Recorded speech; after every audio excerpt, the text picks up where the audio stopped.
ఆదిలాబాద్ జిల్లా వ్యాప్తంగా కార్మిక దినోత్సవాన్ని పురస్కరించుకుని మేడే వేడుకలు ఘనంగా జరిగారు.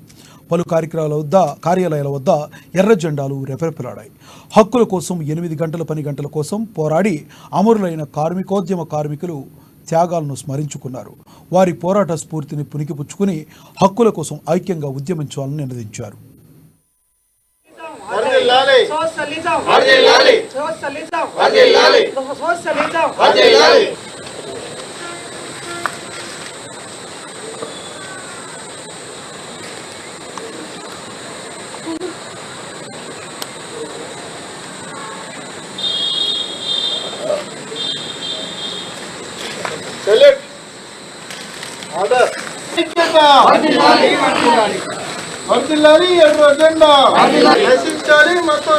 ప్రపంచ కార్మిక దినోత్సవం మేడే 138వ దినోత్సవం సందర్భంగా దేశ కార్మిక వర్గానికి భారత కమ్యూనిస్టు పార్టీ మార్క్సిస్టు సిపిఎం తరపున శుభాకాంక్షలు తెలియజేస్తూ ఉన్నాము.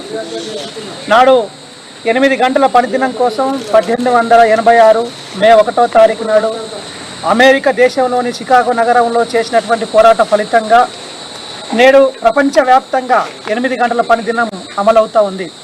కానీ దురదృష్టవశాత్తు మన భారతదేశంలో 8 గంటల పనిదినాన్ని కాస్త 12 గంటల పనిదినానికి కేంద్ర ప్రభుత్వం పెంచింది.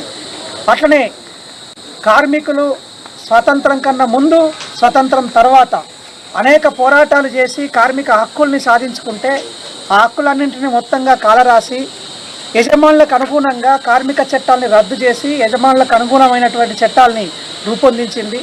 సమ్మె చేసే హక్కును, పోరాటం చేసే హక్కును, సంఘం పెట్టుకునే హక్కును, పిఎఫ్, బోనస్ లాంటి హక్కుల్ని పూర్తిగా కాలరాసి యజమానులకు అనుకున్నటువంటి చట్టాలని నరేంద్ర మోడీ ప్రభుత్వం చేసింది. ఇది దుర్మార్గం. ఇది మేడే స్ఫూర్తికి విరుద్ధం.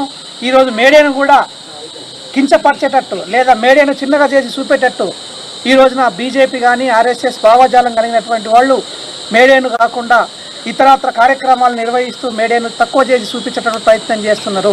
ఇది వర్గ పోరాటాలకు సంబంధించినటువంటి పోరాటం. ఈ పోరాటాన్ని ప్రపంచ కార్మికులందరూ కూడా స్వాగతిస్తున్నటువంటి పోరాటం. ఇప్పటికైనా కేంద్ర ప్రభుత్వం తగినటువంటి బుద్ధి తెచ్చుకొని భవిష్యత్తులో కార్మిక వర్గ హక్కుల కోసం పనిచేయాలని చెప్పి కోరుకుంటున్నాం. లేకపోతే వచ్చే పార్లమెంట్ ఎన్నికలలో కార్మిక వర్గం బీజేపీని ఓడించడానికి సిద్ధంగా ఉండాలని చెప్పి పిలుపునిస్తాం.